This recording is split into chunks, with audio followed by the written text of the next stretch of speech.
Hello everyone, welcome to my channel Codon 3। और आज का टॉपिक हम लोगों ने ऑन डिमांड सेलेक्ट किया है ग्लाइकोलाइसिस का, जो पीजी बॉटनी बिहार यूनिवर्सिटी के सेकंड सेमेस्टर का टॉपिक है। और कॉम्पैरेटिवली ये नेट जेआरएफ के एंट्रेंस में फर्स्ट मॉड्यूल का थर्ड या फोर्थ टॉपिक है जो बायोकेमिस्ट्री से आता है। और सबसे बड़ी बात क्या है कि ग्लाइकोलाइसिस एक बहुत कॉमन टॉपिक होता है जो ग्रेजुएशन लेवल से लेकर के पीजी और पीएचडी लेवल के सारे एंट्रेंस एग्जामिनेशंस में पूछे जाते हैं। इसलिए आज का टॉपिक जो भी मैंने कवर किया हुआ है उसका जो भी डिटेल है, मैं पर्सनली स्टूडेंट्स को कंसिडर करता हूँ कि आप इस टॉपिक को इस लेवल पे या इस डेप्थ में तो जाके कम से कम पढ़ो ही। इसके अलावा अगर इससे और भी ज्यादा डीप में जाकर के आप पढ़ाई कर सकते हो तो सो वेल सो गुड। तो चलिए आज का टॉपिक स्टार्ट करते हैं। और आज की क्लास जो है स्पेसिफिकली मैंने पीजी बॉटनी डिपार्टमेंट के सेकंड सेमेस्टर के लिए बनाया हुआ है, but this is going to help the industrial microbiology students as well as BSc biotechnology students, क्योंकि इंडस्ट्रियल माइक्रोबायोलॉजी के सेकेंड ईयर में ये टॉपिक है बायोकेमिस्ट्री में। और वही बायोटेक्नोलॉजी ग्रेजुएशन बायोटेक्नोलॉजी के स्टूडेंट्स के लिए ये फर्स्ट ईयर में पूछा जाता है। साथ ही साथ एमएससी के अलग अलग कोर्सेज में भी इसके टॉपिक को अलग अलग सेमेस्टर्स में इंक्लूड किया गया है। So accordingly this lecture and this classes is going to help you. So चलिए शुरू करते हैं। ग्लाइकोलाइसिस जो है वो अपने आप में एक बहुत यूनिक पाथवे है जो जिसको रन करने के लिए ये जनरली मैं अगर इसको बताऊं कि जो भी माइक्रो ऑर्गेनिजम्स होते हैं या लिविंग सेल्स होते हैं जिसमें भी ऑक्सीजन की जरूरत है या नहीं है, यानी ये बोथ ऑफ द वे में ऑपरेट करता है, in the presence of oxygen और in the absence of oxygen. तो आप ग्लाइकोलाइसिस को अगर इस तरह से स्टडी करें तो ओवरऑल प्रोसेस में कहीं पे भी ऑक्सीजन का रिक्वायरमेंट जरूरत नहीं पड़ता, इसलिए हम लोग इसको एनारोबिक बोल सकते हैं। और साथ में क्या होता है कि अगर ऑक्सीजन का रिक्वायरमेंट है, अवेलेबिलिटी है, तो इसका जो एंड प्रोडक्ट है ग्लूकोज से पायरुवेट में कन्वर्जन में, तो पायरुवेट जो है वो फिर ऑक्सीजन रहने पे उसका फेट जो है TCS cycle, try carboxylic acid cycle या साइट्रिक एसिड साइकिल में इंटर कर जाता है, क्रेब साइकिल में इंटर कर जाता है। या फिर अगर वो ऑक्सीजन नहीं है तो वो पायरुवेट से लैक्टेट में एक्यूमुलेट कर जाता है। ठीक उसी तरह से इसका एक एग्जाम्पल दिया गया है। anaerobic condition में it does not require uh, oxygen as such। ठीक है, as such during not cycle, during pathway। ठीक है, तो इसका एक एग्जांपल है जैसे मसल कॉन्ट्रैक्शन का है। ठीक है, तो मसल कॉन्ट्रैक्शन में क्या हो जाता है कि मसल कॉन्ट्रैक्शन के समय में ऑक्सीजन का जो लेवल है वो क्या करता है कि ड्रॉप करता है। तो मसल कॉन्ट्रैक्शन में ऑक्सीजन का लेवल ड्रॉप करने पे ये एक पार्शियल या टेम्पोररी एनारोबिक कंडीशन को जनरेट करता है, एनारोबिक कंडीशन को जनरेट करता है। इस एनारोबिक कंडीशन में जनरेट करने के चलते जो भी मीडियम है जहां मसल्स का लोकल इन्वायरमेंट है, वो ग्लूकोज को ब्रेक डाउन करके पायरुवेट में तो कन्वर्ट करता है, पायरुवेट में तो कन्वर्ट करता है, but because of this drop level of oxygen ये पायरुवेट वापस से लैक्टेट में कन्वर्ट हो जाते हैं। और जैसे ही आपका यहाँ पे कॉन्ट्रैक्शन के बाद में जैसे ही मसल्स में ऑक्सीजन का लेवल इंक्रीज करता है, मसल में ऑक्सीजन का लेवल इंक्रीज करता है, ये लैक्टेट जो है वो वापस से पायरुवेट में कन्वर्ट हो जाते हैं, या इसको रिकवरी भी बोला जाता है, और लैक्टेट जो है वो डिसअपियर कर जाता है। तो एक मोटा मोटी इससे क्या आइडिया मिल रहा है कि जो ग्लाइकोलाइसिस का जो पाथवे है from glucose to the pyruvate, उसको इन बिटवीन कभी भी ग्लूकोज से पायरुवेट तक में ऑक्सीजन का रिक्वायरमेंट नहीं हो रहा होता है। लेकिन एंड प्रोडक्ट में अगर पायरुवेट के समय में अगर इसको टीसीएस साइकिल में इंटर करना है तो उस वक्त में ऑक्सीजन का होना जरूरी है। अगर ऑक्सीजन नहीं होता है तो वो टेम्पररी लैक्टेट में कन्वर्ट हो जाता है। लेकिन जैसे ही आपका ऑक्सीजन मसल्स में या सेल्स में एक्यूमुलेट करते हैं या उसके लेवल को इंक्रीज किया जाता है, कॉन्सेंट्रेशन को, पार्शियल प्रेशर को, कॉन्सेंट्रेशन को, तो लैक्टेट वापस से रिकवर कर जाता है पायरुवेट में और लैक्टेट डिसअपियर हो जाता है। तो क्या है कि पायरुवेट को ही कंसीडर किया जाता है, pyruvate is considered as pyruvate is considered as the major end product of glycolysis, the major end product of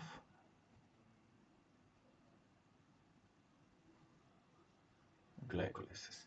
ठीक है, तो ये क्या है कि फिर पाइरुवेट बन जाने के बाद में जो ब्रेकडाउन ऑफ ग्लूकोज है वो वहीं पे नहीं रुकता है, ये फर्दर ऑक्सीडाइज करता है into oxidised into CO2 and water, जो कि आपको इसके बाद वाले जो क्लास है उसमें ट्राइकार्बोक्सिलिक एसिड साइकिल में, और फिर इससे जो भी आपके NADH या डायरेक्ट ATP का सिंथेसिस हो रहा होता है, तो वो आपके वापस से ATP का प्रोडक्शन कर रहे होते हैं। तो ये आपके ATP का इस in between this pathway ATP plus NADH का सिंथेसिस हो रहा होता है, और ये NADH जो होता है ना, स्पेसिफिकली NADH जो है वो आपके जाते हैं electron transport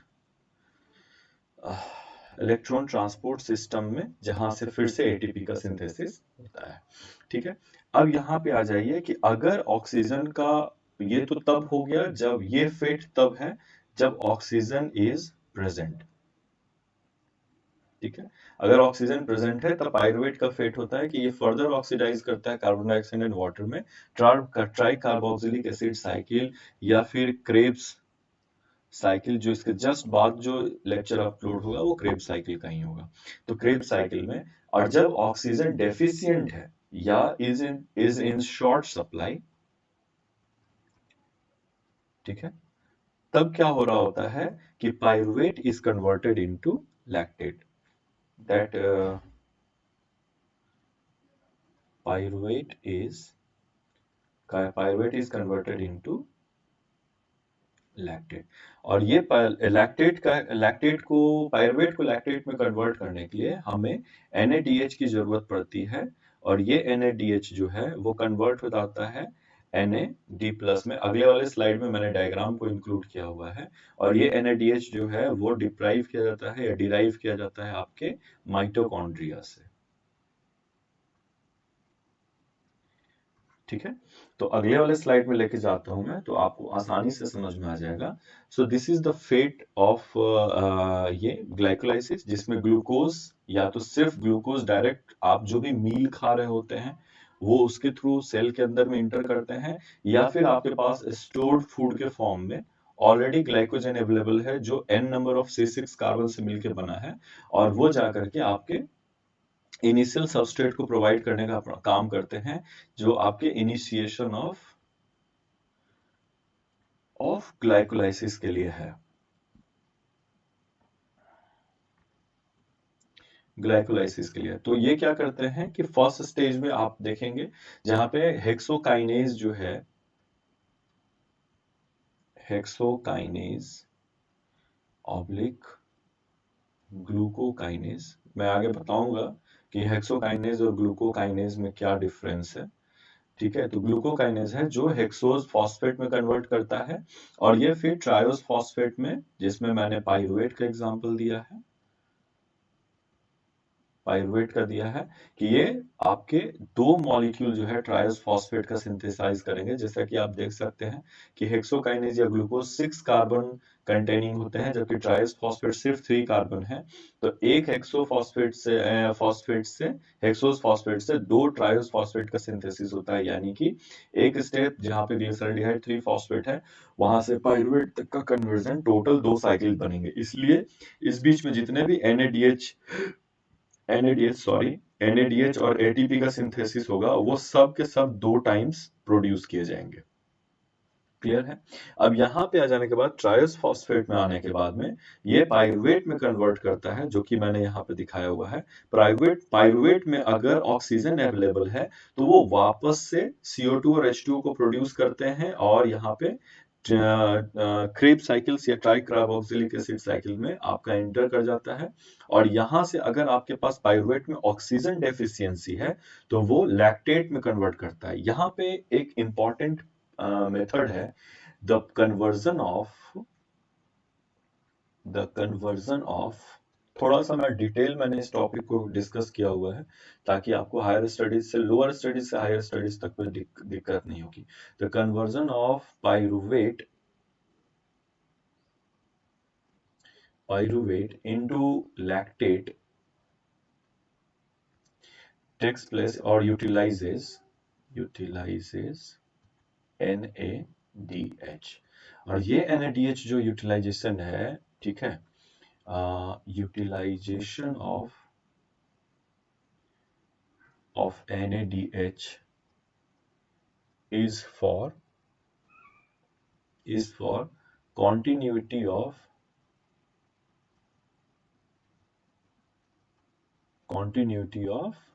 glycolysis।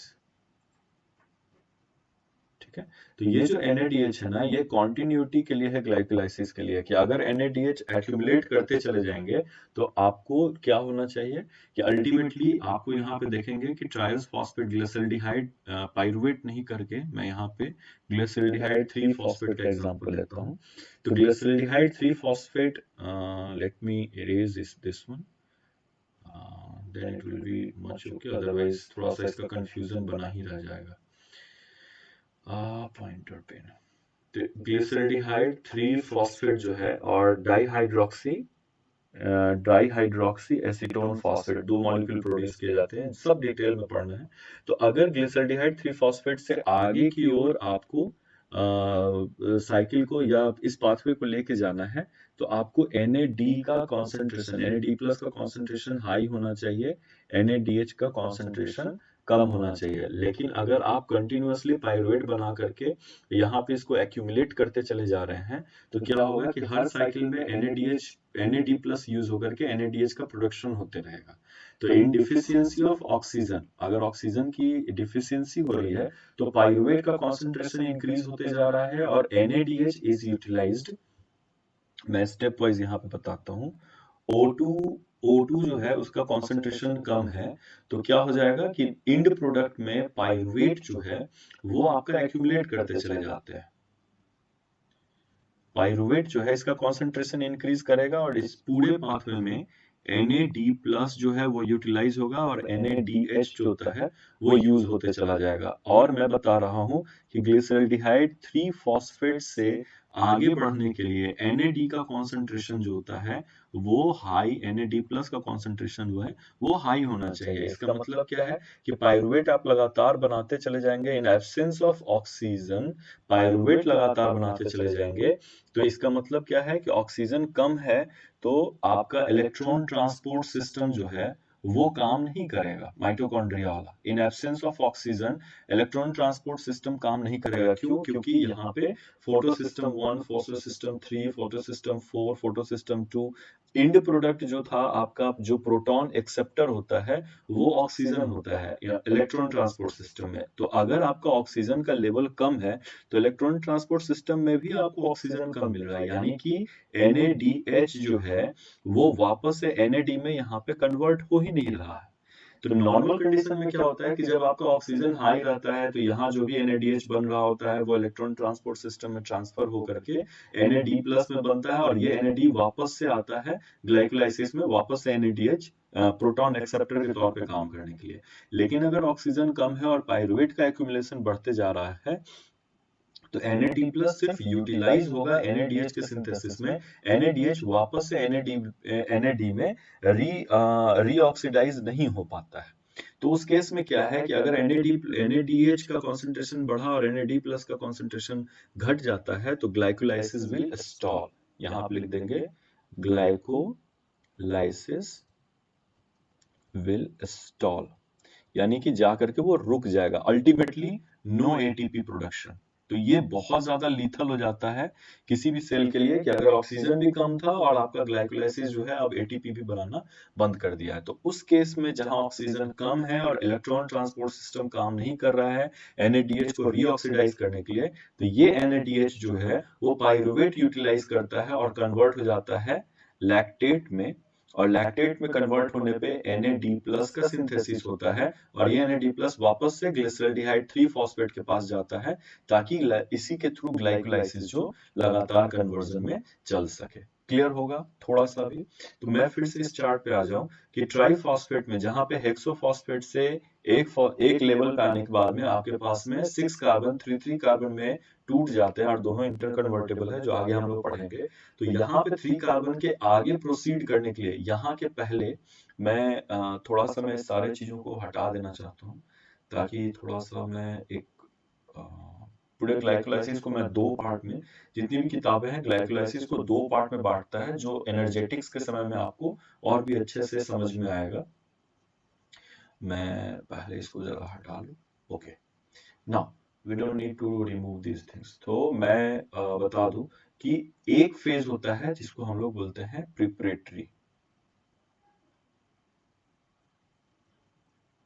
Preparatory phase होता है जहां तक आप ट्रायोस फॉस्फेट में अभी तक आपका ब्रेकडाउन नहीं हुआ है, ठीक है।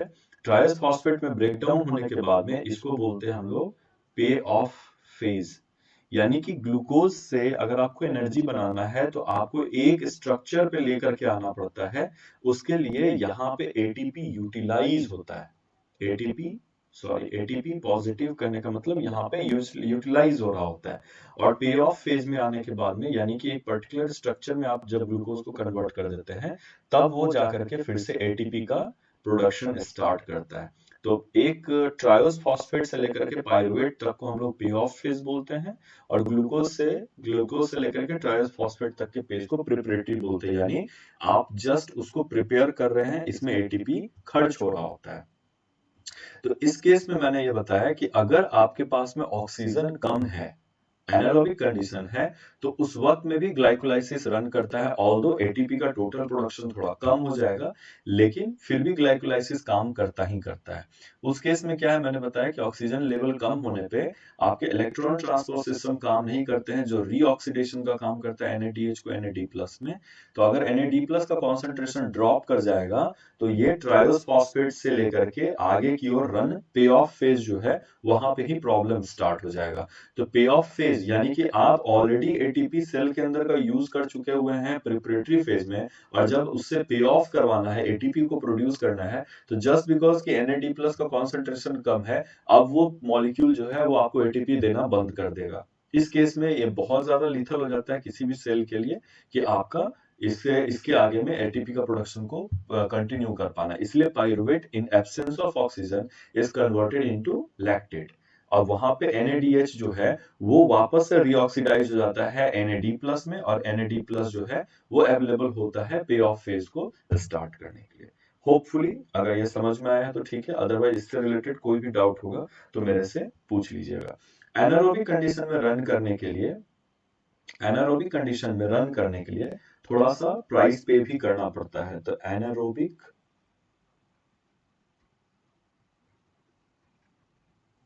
एनारोबिक कंडीशन जो भी है वो प्राइस पे ऑफ करता है। यानी कि इसमें टोटल एटीपी जो है, एटीपी प्रोडक्शन जो है, एटीपी प्रोडक्शन जो है वो ड्रॉप कर जाता है, और अल्टीमेटली ड्रॉप करने के चलते क्या होता है कि आपके में और भी ज्यादा जो है glucose utilisation increases.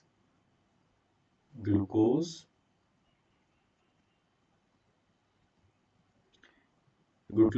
Utilisation increase कर जाता है। यानी कि एक एक ग्लूकोज नॉर्मली ऑक्सीजन के प्रेजेंट में जितना एटीपी प्रोड्यूस कर रहा होता है, उतना ही एटीपी के लिए अब यहां से एक्स नंबर यानी कि ज्यादा ग्लूकोज का यूज किया जाता है, उतना ही एटीपी को अगर आपको प्रोड्यूस करना होता है तो।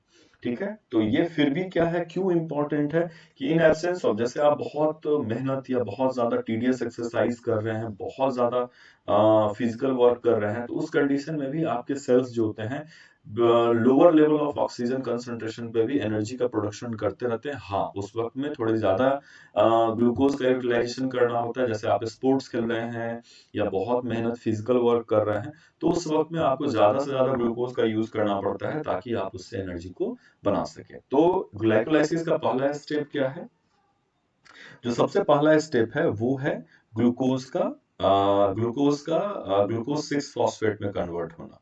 ठीक है, तो ग्लूकोज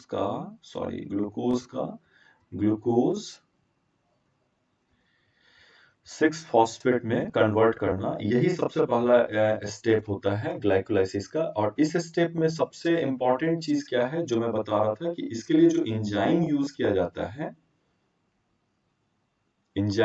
जाता है, दैट इज हेक्सोकाइनेज। ठीक है, अब ये जो एंजाइम है हेक्सोकाइनेज, वो एटीपी जो आप देख रहे हैं कि ग्लूकोज से ग्लूकोज 6 फॉस्फेट में कन्वर्ट हुआ है। यहाँ जो 6 है मैं एक बार बता दे रहा हूँ, हालांकि बहुत कॉमन फीचर है। ये जो 6 है, ये इसका मतलब ये नहीं है कि यहाँ पे 6 फॉस्फेट को ऐड किया गया है, बल्कि ये है कि ये सिक्स कार्बन पे फॉस्फेट को ऐड किया गया हुआ है। इसलिए जो ये फॉस्फेट है, ये डिराइव किया जाता है एटीपी से, ठीक है। और एंजाइम का नाम है हेक्सोकाइनेज। तो हेक्सोकाइनेज एंजाइम एटीपी से फॉस्फेट को लेकर के ग्लूकोज पे ट्रांसफर करने का काम करता है, और ये किसी भी फिजिकल कंडीशन में इरिवर्सिबल स्टेप होता है। किसी भी फिजिकल कंडीशन में ये ऑलमोस्ट इरिवर्सिबल स्टेप होता है, आप इसको वापस से रिपीट नहीं करा सकते हैं, ठीक है। ग्लूकोज 6 फॉस्फेट के आगे में अब मैंने कुछ डायग्राम्स को इंक्लूड किया हुआ है, ताकि थोड़े से समय में ज्यादा से ज्यादा हम लोग डिस्कस कर सकें। अब यहाँ पे जो भी ग्लूकोज 6 फॉस्फेट का है, मैं थोड़ा सा यहाँ पे डिस्कस करूंगा कि हेक्सोकाइनेज जो है ना, ठीक है, हेक्सोकाइनेज जो है उसकी एफिनिटी जो है वो बहुत ज्यादा ग्लूकोज के लिए बहुत ज्यादा होती है, ठीक है, या कोई भी 6 कार्बन मॉलिक्यूल के लिए बहुत ज्यादा होता है, और इसका अपना एक एलोस्टेरिक इफेक्ट होता है, ठीक है। तो एलोस्टेरिक इफेक्ट में क्या है कि इसका ही अपना मॉलिक्यूल जो है ना, ग्लूकोज 6 फॉस्फेट जो है, वही इसके लिए इनहिबिटरी इफेक्ट जो है वो क्रिएट करता है। यानी कि अगर आपका नंबर ऑफ ग्लूकोज अवेलेबल है और जितना तेजी से साइकिल चल रहा है उसके कंपैरिजन में ज्यादा ग्लूकोज 6 फॉस्फेट प्रोड्यूस हो रहा है, तो ये फिर हेक्सोकाइनेज में एक कन्फॉर्मेशनल चेंज करते हैं, जो फर्दर किसी भी ग्लूकोज को ग्लूकोज 6 फॉस्फेट में कन्वर्ट करने से रोक देता है। अगर आप दो तरह के सेल का एग्जांपल लो, थोड़ा सा इसका डिस्कशन जरूरी है।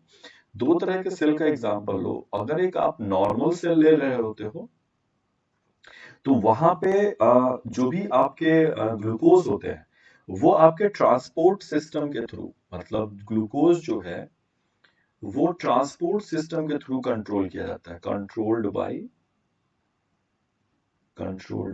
Transport system. यानी कि अगर आपको ग्लूकोज की जरूरत है अंदर में ग्लाइकोलाइसिस को, तो वो ट्रांसपोर्ट होगा, और कंसंट्रेशन अंदर में जैसे जैसे कम होते जाएगा सेल के अंदर में, सेल के अंदर कंसंट्रेशन कम होगा, सेल के बाहर ज्यादा होगा, तो ग्लूकोज जो है ऑटोमेटिकली सेल के अंदर में आ रहा होता है। लेकिन हमारे पास दो सेल ऐसे भी हैं जिसमें ऑटोमेटिकली ग्लूकोज का कंसंट्रेशन सेल के अंदर बहुत ज्यादा होता है, लेकिन ये फिर भी जो है वो ग्लूकोज को सेल के अंदर में ट्रांसपोर्ट करने का काम करता है, जिसमें से आते हैं आपके लीवर सेल्स, ठीक है, और एक होता है पैनक्रियाटिक बीटा सेल्स,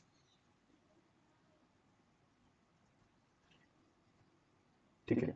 तो पैनक्रियाटिक बीटा सेल्स और लीवर सेल्स में, आप जैसे लीवर सेल्स ही हैं, तो आप इसमें देखते हैं कि ग्लूकोज को ग्लाइकोजन में कन्वर्ट करने का काम करते हैं। तो देखेंगे कि ग्लाइकोजन क्या है कि C6 में n number of molecules already अंदर में होता है, यानी liver is already very rich in glucose concentration, ठीक है। तो ग्लूकोज कॉन्सेंट्रेशन में लीवर ऑलरेडी बहुत रिच होता है, लेकिन तब भी अगर आपके सेल में एक्स्ट्रा या ब्लड स्ट्रीम में एक्स्ट्रा ग्लूकोज होता है, तो उसको ट्रांसपोर्ट करना होता है लीवर के अंदर में। तो क्या है, यहाँ पे ये एज अ हेक्सोकाइनेज काम कर रहा होता है, और इसका जो है केएम वैल्यू जो है, अगर मैं बताऊंगा, तो हेक्सोकाइनेज का केएम वैल्यू बहुत हाई होता है। अगर मैं इसमें जो भी रिक्वेस्ट किया गया उसमें एंजाइम भी एक मॉड्यूल के अंदर में है, तो मैं एंजाइम टेक्नोलॉजी जब या एंजाइम प्रोसेस पढ़ा रहा हूँ, तो उस वक्त मैं केएम का वैल्यू आपको बताऊंगा कि क्या है। तो हेक्सोकाइनेज में केएम का वैल्यू बहुत हाई होता है। इसलिए क्या है कि सेल के अंदर में भी, अगर आप लीवर सेल्स की बात करें, तो लीवर सेल्स के अंदर में भी अगर ग्लूकोज बहुत हाई है, तो भी ये ग्लूकोज बहुत हाई है तो भी ये ग्लूकोज को ब्लड स्ट्रीम से लीवर के अंदर में भेजने का काम करता है, ताकि वहां पे ग्लूकोज जो है वो ग्लाइकोजन में कन्वर्ट हो पाए। मेरे ख्याल से आपको थोड़ा सा भी ग्लाइकोजन में कन्वर्ट हो पाए, थोड़ा सा भी आपको एक आइडिया लगेगा कि नॉर्मल सेल में ग्लूकोज का जो ट्रांसफर होता है वो डिपेंड करता है कि ग्लूकोज का कॉन्सेंट्रेशन सेल के अंदर में कितना होता है, जबकि उसमें केएम का वैल्यू घट जाता है, ठीक है, क्योंकि अगर कॉन्सेंट्रेशन बढ़ेगा, कॉन्सेंट्रेशन घटेगा, तभी जाकर के ग्लूकोज का ट्रांसफर हो सकता है। लेकिन कुछ सेल्स ऐसे होते हैं जो ग्लूकोज को इंटेंशनली इंटेक करते हैं। जैसे एक एग्जांपल परफेक्ट है लीवर सेल्स का, जिसमें glucose is converted into glycogen, और ऑलरेडी लीवर सेल्स के अंदर में ग्लूकोज का कॉन्सेंट्रेशन बहुत ज्यादा हाई होता है। तो केएम भी बहुत, hexokinase in glucose is very high. तो उसके चलते क्या है कि सॉरी सॉरी हेक्सोकाइनेज का केएम जो होता है वो लीवर सेल्स में बहुत हाई होता है। इसके चलते क्या है कि ग्लूकोज का कॉन्सेंट्रेशन लीवर सेल्स के अंदर में ज्यादा होते हुए भी ये ब्लड स्ट्रीम से ग्लूकोज को सेल के अंदर में ट्रांसफर करने का काम करते हैं। यानी कि एक normal cell km of hexokinase, लो km of hexokinase, जबकि लीवर जो होते हैं उसमें क्या होते हैं कि km जो होता है वो बहुत हाई होता है हेक्सोकाइनेज का। इसका परफेक्ट एग्जांपल क्या है कि नॉर्मल सेल में कॉन्सेंट्रेशन ऑफ ग्लूकोज पर डिपेंड करता है उसका ट्रांसपोर्ट, जबकि लीवर जो है वो आपका डेडिकेटेड होता है to store glucose in form of glycogen. तो यानी अगर लीवर में ग्लाइकोजन पहले से भी है और शुगर ब्लड में भी ज्यादा है, तो भी ब्लड का ट्रांसपोर्ट जो है वो लीवर में होगा ही होगा। यानी लीवर के अंदर में ऑलरेडी ग्लूकोज का कॉन्सेंट्रेशन हाई है और आप ऊपर से और ग्लूकोज खा रहे हो, तो ऑटोमेटिकली वो लीवर में ट्रांसफर होगा ही होगा, उसका ग्लाइकोजन में कन्वर्जन होगा ही। इसलिए इसका केएम वैल्यू जो होता है वो बहुत हाई होता है। इसलिए अलग अलग लेवल पे एंजाइम्स का नाम जो होता है वो आपका वेरी कर जाता है, जिसमें आपके लीवर सेल्स और पैनक्रियाटिक बीटा सेल्स जो है ना, उसमें आपके substrate as a glucose use किया जाता है हाई केएम पे, और इसमें हेक्सोकाइनेज ही आपका एंजाइम का नाम होता है जो यहाँ पे यूज किया जाता है। जबकि आप नॉर्मल ग्लाइकोलाइसिस का जो पाथवे होता है, ग्लाइकोलाइसिस का पाथवे है, उसमें हम लोग यूज करते हैं ग्लूकोकाइनेज, जो स्पेसिफिकली सिर्फ ट्रांसपोर्ट पे ही डिपेंड करता है। क्लियर है? मेरे ख्याल से थोड़ा सा आपको ये होगा, मतलब समझाने में मैं थोड़ा ये रहा हूँ। और आपके हेक्सोकाइनेज जो है उसके लिए ग्लूकोज 6 फॉस्फेट जो है वो एज अ सिग्नल काम करता है। यानी कि अगर ब्लड में ग्लूकोज 6 फॉस्फेट में कन्वर्ट हुआ है हेक्सोकाइनेज में, तो ये लीवर के लिए, सॉरी हेक्सोकाइनेज बोल रहा हूँ, लीवर के लिए glucose 6 phosphate as a signal के लिए काम करता है कि आप जरूरत से ज्यादा ग्लूकोज वहां अवेलेबल है जो हेक्सोकाइनेज से ग्लूकोज 6 फॉस्फेट में कन्वर्ट किया गया, इसलिए अब उसको लीवर के अंदर आने दीजिए और उसको ग्लाइकोजन में कन्वर्ट करने दीजिए। तो नेक्स्ट स्टेप जो है वो है conversion of this glucose 6 phosphate into fructose 6 phosphate। अब इसमें क्या है कि ग्लूकोज और फ्रक्टोज दोनों ही जो हैं वो सिर्फ एक माइनर एक आपके आइसोमर्स होते हैं, जिसमें एक कीटोनिक शुगर होता है और एक अल्डिहाइडिक शुगर होता है। तो आप यहाँ पे देख सकते हैं ये ग्लूकोज 6 फॉस्फेट का स्ट्रक्चर है। Let me have my laser pointer. तो ये ग्लूकोज 6 फॉस्फेट का ये स्ट्रक्चर है, जबकि ये जो है आपके वो फ्रक्टोज 6 फॉस्फेट का कॉन्सेंट्रेशन बोल रहा हूँ स्ट्रक्चर है, जिसमें फॉस्फोहेक्सोआइसोमरेज जो है वो एंजाइम को यूज किया गया है जो सिर्फ ग्लूकोज 6 फॉस्फेट को फ्रक्टोज 6 फॉस्फेट में कन्वर्ट करने का काम कर रहे होते हैं। ग्लूकोज 6 फॉस्फेट जो है ये बहुत इंपॉर्टेंट कंपाउंड होता है बहुत सारे बायोमोलिकुलर पाथवेज के लिए। जैसे इसमें क्या क्या आ जाते हैं आपके, ग्लाइकोलाइसिस, ठीक है, ग्लाइकोलाइसिस आते हैं, ग्लूकोनियोजेनेसिस आते हैं,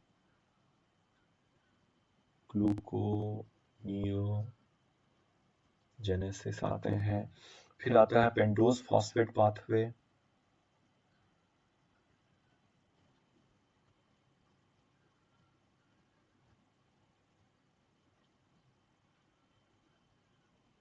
पेंटोज फॉस्फेट पाथवे है, ग्लाइकोजिनोलाइसिस है। तो बहुत सारे मेथड्स हैं, बहुत सारे प्रोसेसेस हैं जिसमें आपके जो ग्लूकोज 6 फॉस्फेट है ना, वो एज अ सबस्ट्रेट काम करता है आपके इन सारे पाथवेज के लिए।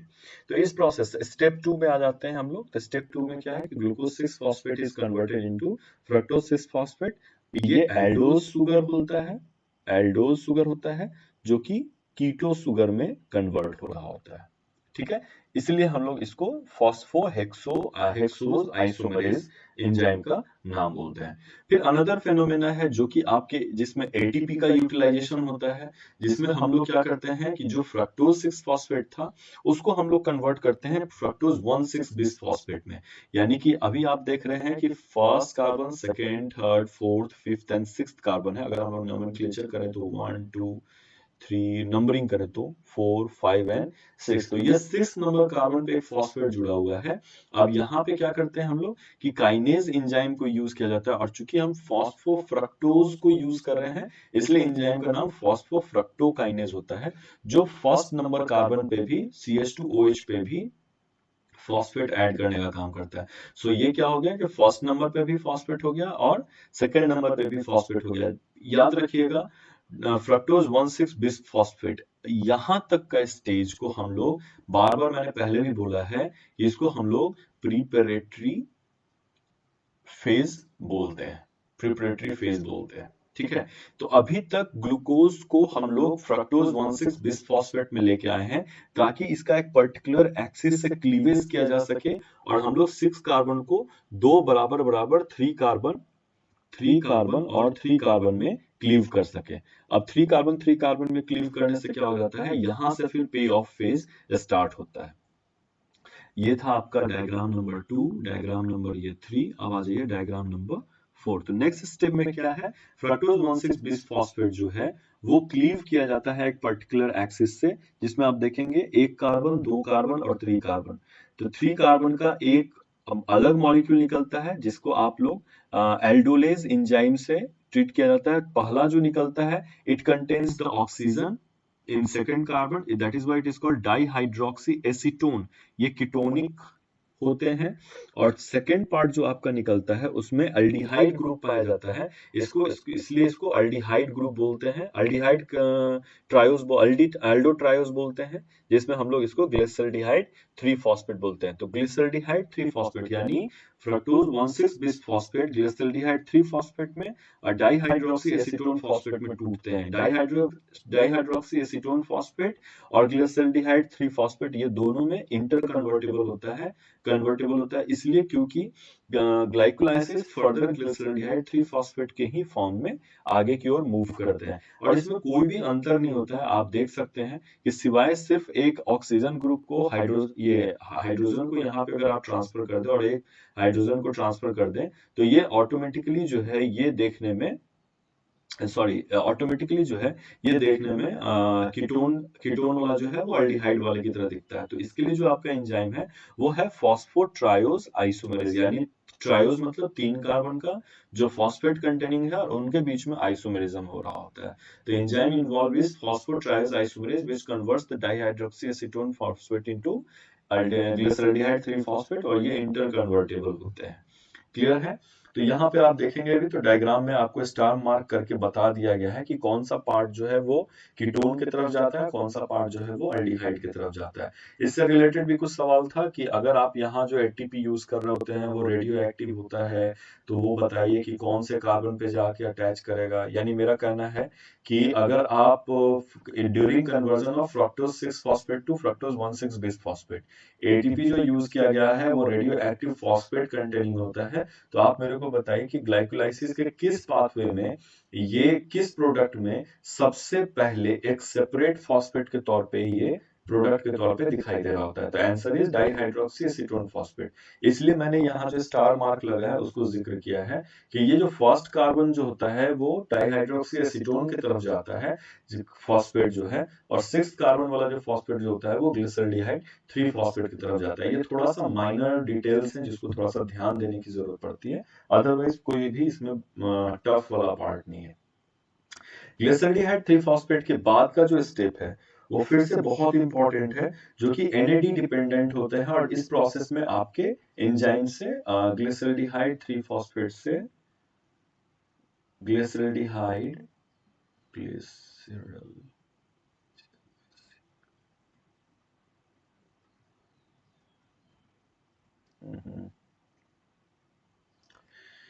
It's too much sweaty hand. Let me have a pen. So,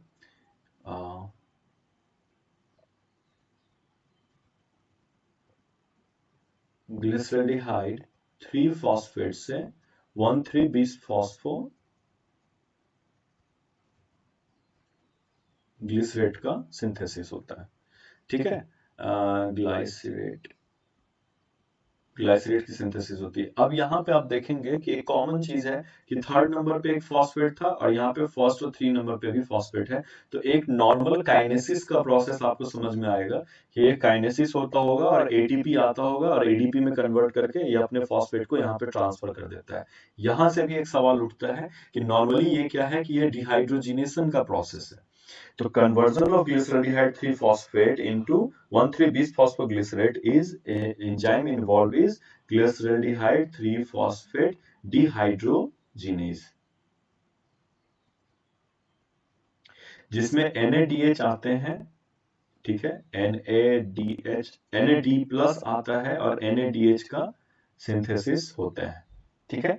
तो NAD प्लस आता है और NADH का सिंथेसिस होगा। इसमें ये जो एंजाइम है इसका एक बहुत बड़ा रोल है जो मैं यहाँ पे डिस्कस किया हुआ हूँ, थोड़ा सा इंपॉर्टेंट है, इसलिए प्लीज इसको सुनने की कोशिश कीजिएगा। तो NADH आकर के NAD प्लस का सिंथेसिस करेंगे और किस तरह से आपके ग्लिसरॉल्डिहाइड 3 फॉस्फेट 1,3-bis फॉस्फोग्लिसरेट में कन्वर्ट होते हैं without utilisation of any ATP. तो ये जो एंजाइम है इसका अपना एक खासियत क्या होता है कि ये होमोटेट्रामर्स पॉलीमर से मिलकर के बने होते हैं, यानी कि ये 4 पॉलीमर से मिलकर बने होते हैं, क्वाटरनरी स्ट्रक्चर ऑफ प्रोटीन, जिसमें चारों पॉलीमर जो चारों पॉलीपेप्टाइड चेन एक ही स्ट्रक्चर के पाए जाते हैं। और सबसे बड़ी बात क्या है कि ये चारों एक दूसरे से sulfhydryl SH group cysteine residues का SH ग्रुप से ये एक दूसरे से अटैच्ड रहते हैं। तो ये होमोटेट्रामर स्ट्रक्चर है। क्या क्या बताया मैंने? Glyceraldehyde 3 phosphate dehydrogenase enzyme homotetramer structure हैं जो आपके SH ग्रुप ऑफ सिस्टीन के चलते एक दूसरे से जुड़े हुए होते हैं। इसमें से किसी एक का जो SH जो होता है ना, वो आपके लिए काम करता है एक्टिव साइट के लिए, ठीक है। एक्टिव साइट के लिए जो सबस्ट्रेट से बाइंड करने का काम करेगा, सबस्ट्रेट से बाइंड करने का काम करते हैं। सबस्ट्रेट क्या क्या है यहाँ पे? तो एक सबस्ट्रेट है आपका ग्लिसरॉल्डिहाइड 3 फॉस्फेट, सबस्ट्रेट बाइंडिंग क्या है? ग्लिसरॉल्डिहाइड 3 फॉस्फेट, और दूसरा सबस्ट्रेट होता है जो कि आपके दूसरे सबस्ट्रेट होते हैं जो कि आपके फॉस्फेट में है। अब इसमें क्या है कि यहाँ पे अगर मैं थोड़ा सा यहाँ को डिस्कस कर लूं, तो ग्लिसरॉल्डिहाइड 3 फॉस्फेट इस जो एंजाइम सबस्ट्रेट कॉम्प्लेक्स है वो क्या करते हैं कि आप इसके इस एंड पे, मतलब फर्स्ट एंड पे जाकर के वो ऑक्सीजन डबल बॉन्ड ये जाकर के क्या करते हैं, एंजाइम यहाँ पे बाइंड कर जाने का काम करते हैं। एंजाइम बाइंड करने के लिए जब आप देखते हैं जो आपके ग्लिसरॉल्डिहाइड 3 फॉस्फेट है उसके लिए NAD+ जो होता है ना, वो एज अ प्रोस्थेटिक ग्रुप या को फैक्टर की को एंजाइम की तरह काम करता है।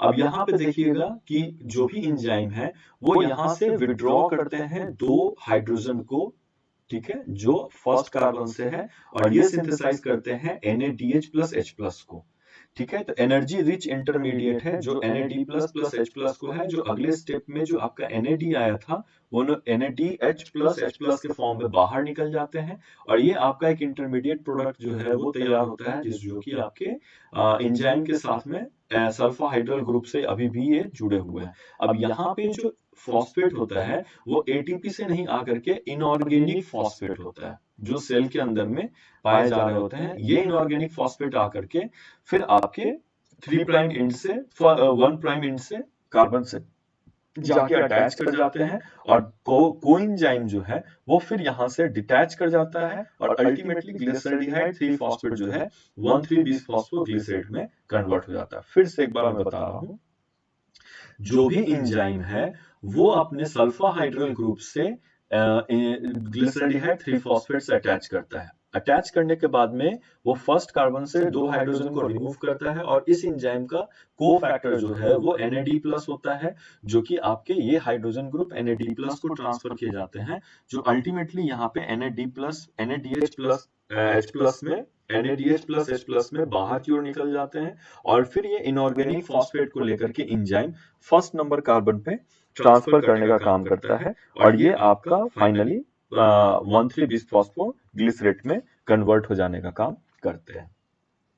अब यहां से अगला स्टेप जो है आपका वो बहुत ही आसान है। 1,3-बिस-फॉस्फोग्लिसरेट जो है वो वापस से कन्वर्ट हो जाते हैं। इसके आगे मैं बता देता हूँ। 1,3-बिस-फॉस्फोग्लिसरेट जो है वो आपके ये वाला पार्ट जो है, ठीक है, वो अगले वाले स्लाइड में जाएगा। 1,3-बिस-फॉस्फेट मैं यहीं पे ड्रॉ कर देता हूँ, ठीक है। फॉस्फेट फॉस्फेट को मैं थोड़ा सा, ठीक है, ऑक्सीजन और फॉस्फेट,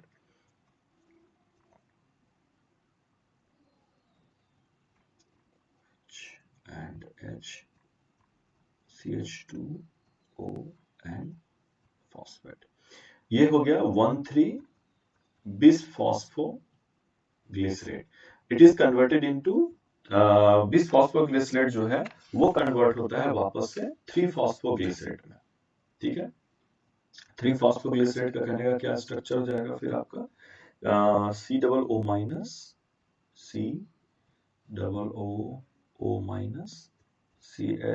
COH H और CH2O फॉस्फेट। यहाँ पे आप देख रहे हैं कि ये ऑक्सीजन था, यहाँ से सिर्फ आपने फॉस्फेट को हटा दिया है और ये आपका COO- के तौर पे आया। अब यहाँ पे क्या हो जाएगा कि ADP आता है और ये फॉस्फेट ट्रांसफर कर दिया जाता है ADP से ATP पे। अब चूंकि आप देखेंगे कि ग्लिसरॉल्डिहाइड 3 फॉस्फेट और dihydroxy acetone phosphate 2 3 carbon molecule बने हुए थे, इसलिए ये जो ATP है हम इसको डबल काउंट करेंगे क्योंकि ग्लिसरॉल्डिहाइड 3 फॉस्फेट से ये साइकिल 2 बार रन करेगा। समझ में आएगा। फ्रक्टोज 1,6-बिस फॉस्फेट तक में ग्लूकोज 6 था, 6 कार्बन था, फ्रक्टोज भी 6 कार्बन है। फ्रक्टोज से ब्रेक डाउन होने के बाद में आपको 2 मॉलिक्यूल मिले थे 3-3 के और हर मॉलिक्यूल पे ऑफ फेज में एक साइकिल चला रहा है। यानी कि इस स्टेज में अगर आपके पास में एक ATP प्रोडक्शन होता है तो ये 2 राउंड चलेगा, क्योंकि ग्लिसरॉल्डिहाइड 3 फॉस्फेट वापस से डाइहाइड्रोक्सी एसीटोन फॉस्फेट वापस से ग्लिसरॉल्डिहाइड 3 फॉस्फेट में कन्वर्ट हुआ था। यानी कि यहाँ पे भी आपका 2 NADH का ओवरऑल प्रोडक्शन होगा और यहाँ पे भी आपके 2 ATP के प्रोडक्शन होंगे। तो ये आपके 1,3-बिस-फॉस्फोग्लिसरेट से 3-फॉस्फोग्लिसरेट का प्रोडक्शन होता है। 3-फॉस्फोग्लिसरेट से आइसोमराइजेशन होते हैं, जो कि आपका म्यूटेज एंजाइम के प्रेजेंस में, ठीक है। तो इसमें क्या है कि आपका 3-फॉस्फोग्लिसरेट इज कन्वर्टेड इनटू 2-फॉस्फोग्लिसरेट। तो यहाँ पे मैं इधर ड्रॉ करने के बजाय मैं यहाँ पे ड्रॉ कर देता हूँ। तो ये सिर्फ फॉस्फेट ग्रुप ट्रांसफर हुआ है, हाइड्रोजन इधर और फॉस्फेट ग्रुप उधर ट्रांसफर हो चुका है। तो COO-, ठीक है, C ऑक्सीजन फॉस्फेट, अब सेकेंड पोजीशन पे फॉस्फेट आ चुका हुआ है और यहाँ पे हाइड्रोजन है, यहाँ से आपका CH2OH जो है वो आ गया and this is what is called two phosphoglycerate, ठीक है। इसको हम लोग नेक्स्ट पेज पे लेकर के चलते हैं ताकि थोड़ा सा साफ साफ ड्रॉ हो सके। सो 2-फॉस्फोग्लिसरेट का क्या स्ट्रक्चर है, COO- CO फॉस्फेट हाइड्रोजन और CH2OH। तो ये हो गया 2-फॉस्फोग्लिसरेट और एंजाइम का जो नाम था मैंने वहां पे मेंशन नहीं किया है। जो एंजाइम यहाँ पे यूज किया गया हुआ है वो है आपका म्यूटेज, ठीक है। तो म्यूटेज से 2-फॉस्फोग्लिसरेट इनटू 3-फॉस्फोग्लिसरेट जो है वो 2-फॉस्फोग्लिसरेट में कन्वर्ट हुआ है। 2-फॉस्फोग्लिसरेट जो है वो फर्दर ट्रांसफर होता है फॉस्फोइनॉल पाइरुवेट में और इसमें जो है फॉस्फोइनॉल पाइरुवेट जो है वो आपका बहुत इंपॉर्टेंट स्टेप है। एक तो पहले भी था जो आर्सेनिक वाला था, मैं अभी उसको नहीं डिस्कस किया हुआ। ये बहुत सारा इंपॉर्टेंट स्टेज है जो आपके Mg2+ और Mn2+ इस पे डिपेंड करते हैं, क्योंकि इसमें अगर मिनरल्स आपका कट ऑफ होगा Mg2+ और मैग्नीज 2+ का स्टेज है। और इसमें जो फ्लोराइड है वो आपके इनोलेज एंजाइम जो है वो इन्वॉल्व है, जो इनोलेज के लिए काम करता है। इनोलेज एंजाइम है जो इसके लिए काम करता है। और ये फ्लोराइड जो है वो आपका इसमें एज अ ड्रग काम करता है इस स्टेप को रोकने के लिए। तो मैं उसको पहले बाद में बता दूंगा। तो पहले हम लोग ड्रॉ कर लेते हैं स्ट्रक्चर को। तो वो हो जाएगा COO-, और क्या कन्वर्ट करना है, 2-फॉस्फोग्लिसरेट को फॉस्फोइनॉल पाइरुवेट में इनॉलिक फॉर्म में कन्वर्ट करना है। तो जिसमें कार्बन, ऑक्सीजन, फॉस्फेट है, ठीक है। और यहां से हाइड्रोजन जो है और वाटर मॉलिक्यूल को रिमूव किया गया हुआ है। तो यहां से एक हाइड्रोजन यहां से रिमूव होगा और OH जो है वो वहां से रिलीज होगा, ठीक है। तो ये कार्बन कार्बन के बीच में डबल बॉन्ड बनता है एंड CH2। तो इसको बोलते हैं फॉस्फो सॉरी फॉस्फो, हाँ सही है, फॉस्फोइनॉल पाइरुवेट। अब यहां से क्या रिमूव हो जा रहे हैं, H2O जो है वो यहां से रिमूव हो रहा है। मैंने बताया था कि फ्लोराइड जो है वो इसके लिए एज अ ड्रग का काम करता है। जो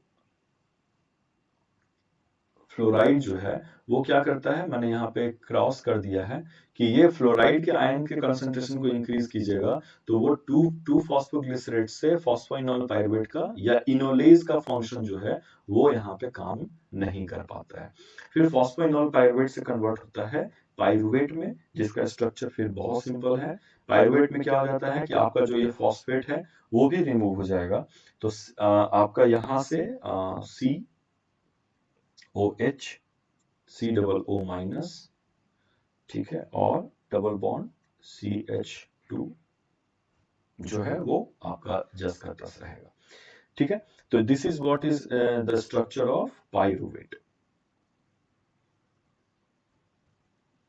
ठीक है। और इसमें क्या होते हैं, एक ADP आता है और ATP का सिंथेसिस करता है। तो यानी यहाँ पे भी आपके 2 ATP का सिंथेसिस होगा, सॉरी 2 ATP का सिंथेसिस होगा, ठीक है। तो इस तरीके से जो भी आपके ग्लाइकोलाइसिस हैं, यहाँ पे पाइरुवेट का जो है वो फिर से फेट है। फेट क्या है कि ये आपका अल्डिहाइड है या इनॉलिक, नॉट पाइरुवेट को इनॉलिक फॉर्म में लिखेंगे कि इनॉलिक पाइरुवेट है जो कि फिर से वापस से कन्वर्ट कर जाता है अल्डिहाइड वाले में, जिसका स्ट्रक्चर जो है वो कैसा हो जाएगा कि COO-, C double bond O, CH2, ठीक है। सॉरी, ये सिंगल बॉन्ड ही रहेगा, late me erase it otherwise it will be very confusing confusing हो जाएगा ये फिर, ठीक है। ये जो आपका पाइरुवेट है, ये जो आपके पाइरुवेट हैं ये कीटो फॉर्म में है। तो कीटो फॉर्म के ही पाइरुवेट जो है ट्राइकार्बोक्सिलिक एसिड साइकिल में इंटर करते हैं। ये क्या होता है, स्पॉन्टेनियस होते हैं, स्पॉन्टेनियस होते हैं conversion of enolic pyruvate into keto pyruvate. इसमें कोई एंजाइम वगैरह जान लगता नहीं है, क्लियर है। तो बहुत सारे स्टेप्स इसमें ऐसे हैं जहां पे अलग अलग ड्रग्स होते हैं, जिसमें मैंने डिस्कस किया हुआ है फ्लोराइड का है।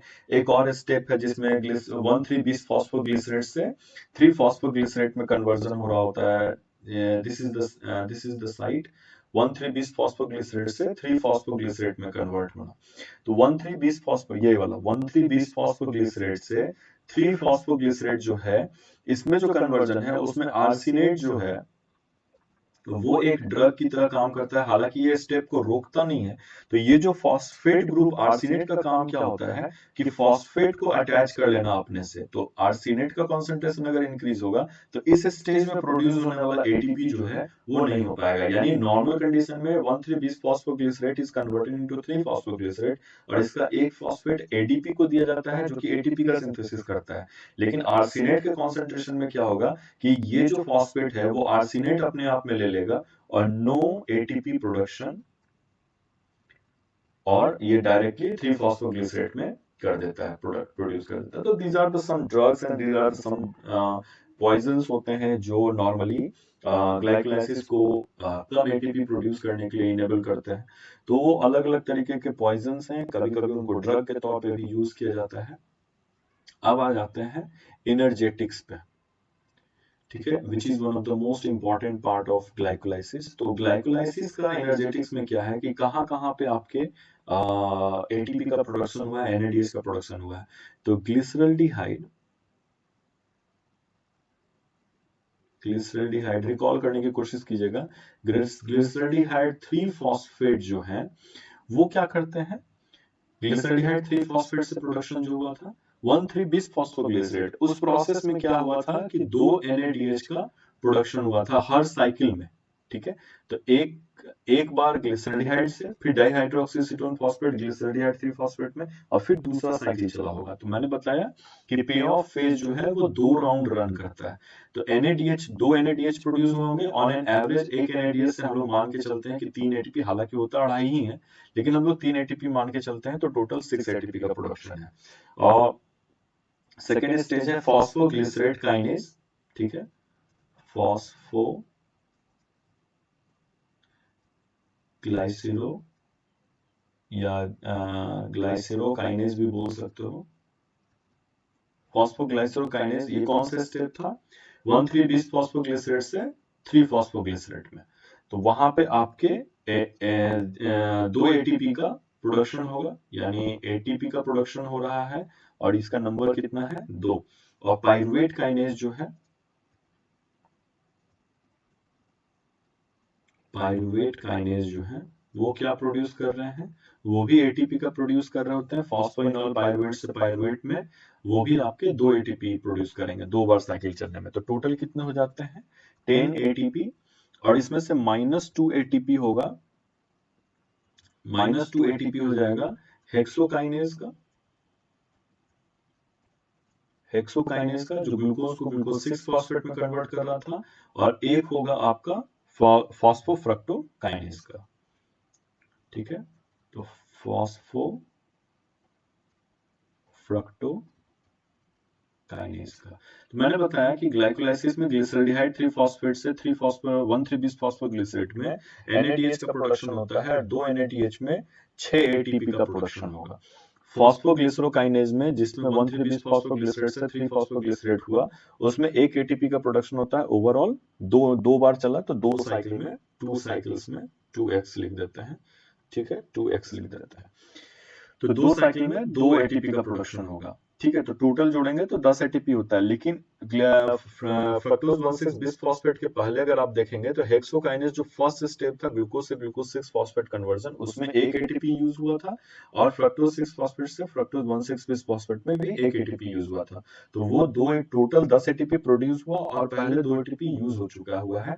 तो इन एंड एरोबिक कंडीशन, यानी कि ग्लाइकोलाइसिस में अगर अंत में, ग्लाइकोलाइसिस के अगर अंत में हमारे पास में ऑक्सीजन अवेलेबल है तो हमारे पास 8 एटीपी का प्रोडक्शन होगा, और अगर ऑक्सीजन अवेलेबल नहीं है तो इसमें से 6 एटीपी को और घटा दीजिए। इन एब्सेंस ऑफ ऑक्सीजन, क्योंकि NADH तो प्रोड्यूस हो ही नहीं रहा है, वो वापस से NAD+ में कन्वर्ट हो जा रहा था। तो इन एब्सेंस ऑफ ऑक्सीजन -6 एटीपी करना पड़ेगा, नो NADH, ठीक है। तब कितना हो जाता है 2 एटीपी का प्रोडक्शन होगा। यानी मैंने आपको बताया था कि एनारोबिक कंडीशन में रन होने का उसको अपना एक प्राइस पे करना पड़ता है। यही वो प्राइस है कि अगर आप एब्सेंस ऑफ ऑक्सीजन में चला रहे हैं तो एक ग्लूकोज से सिर्फ 2 ही एटीपी प्रोड्यूस होता है। यानी अगर आपको 8 एटीपी प्रोड्यूस करना है तो 4 ग्लूकोज मॉलिक्यूल को ब्रेक डाउन करना पड़ेगा, जबकि ऑक्सीजन के प्रेजेंस में सिर्फ एक ही ग्लूकोज 8 एटीपी को प्रोड्यूस कर देता है। ठीक है। So this was all about the glycolysis. Hopefully आपको समझ में आया होगा, और प्लीज थोड़ा सा लाइक कमेंट कीजिए और अपने दोस्तों के साथ शेयर कीजिए, उनको भी बोलिए इसको सब्सक्राइब करने के लिए। ठीक है। Stay safe and we are very close to 3 में एंड वी विल रीओपन, और फिर हम लोगों की मुलाकात होगी, हम लोग अपने प्रॉब्लम डिस्कशन करेंगे। Thank you so much.